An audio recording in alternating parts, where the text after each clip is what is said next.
all work together. Question number 12, Chris Hipkins. You used to say that. Thank you, Mr Speaker. My question is to the Associate Minister of Education and asks, what is the difference between a trial and a test when it comes to ICT systems, in light of his answer to a supplementary question on oral question 10 yesterday? The Honourable Craig Foss. Thank you, Mr Speaker. In relation to the NovaPay ICT payroll system, the difference is that a trial would have involved actual users inputting their data into a live system. A test would include a range of simulation activities, such as running a virtual pay. The Ministry and the NovaPay Board decided to undertake substantial testing and not a trial. Supplementary question, Mr Speaker. Were the results of the pre-implementation testing considered prior to the decision to go live with the new system, and if not, why not? The Honourable Craig Foss. Yes, they were. Supplementary question, Mr Speaker.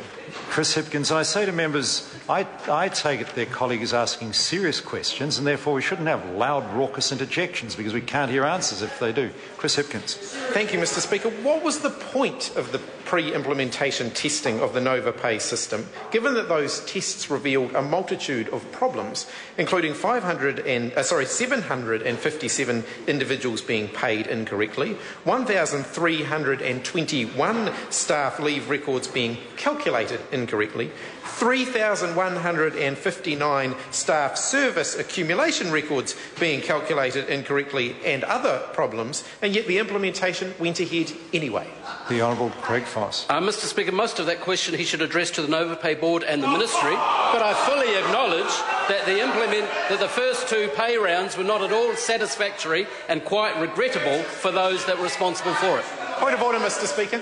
Point of order, Chris Hipkins. Mr Speaker, I actually addressed my question to him. He is the Minister. I know there was quite a bit to it, but it was a relatively straightforward question.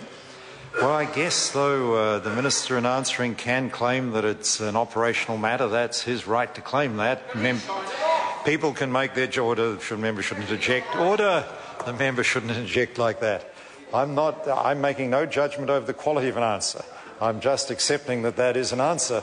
And Chris Hipkins, supplementary question. Mr Speaker, supplementary question to the Minister. Why did he sign off on the implementation of the NovaPay payroll system, given that the pre-implementation testing revealed a string of errors such as those I listed in my previous question? The Honourable Craig Foss. Mr Speaker, I follow the recommendation of the expert panel, Ministry of Education and the NovaPay Board, who recommended to me, after considering all such matters, that NovaPay go live.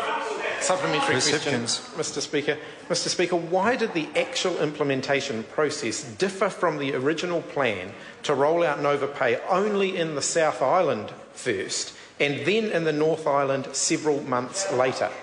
The Honourable Mr Craig Speaker, Foss. I'm glad the member asked that because there have been many changes to the implementation of NovaPay. The first change was in 2005 when the Labor government contracted Talent 2. Order. The question asked very simply, why was a decision made to roll out the NovaPay system nationwide instead of first in the South Island? Now, the member is certainly welcome to add context information once he's answered the question, but he should answer the question first. Mr Speaker, because that was a recommendation of the Ministry and the NovaPay Board, and there have been, Mr Speaker, many changes to the original plans of NovaPay, which was first contracted by the Labor government in 2005, which was rescinded by the Labor government in 2007, which was recontracted by the Labor government in 2005 at the signing of the current senior education spokesman of Labor. So there have been many changes to the implementation of NovaPay over the last 5 or 6 years, Mr Speaker. Point of order, Mr Speaker. Point of order, Chris Hipkins. Mr Speaker, it was a relatively simple question which asked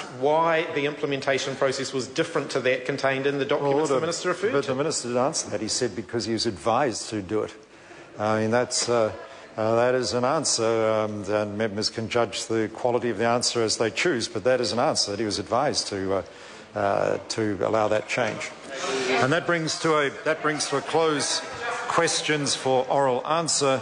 Would some honourable member care to move that the House take note of miscellaneous business? Mr Speaker. The Right Honourable Winston Peters.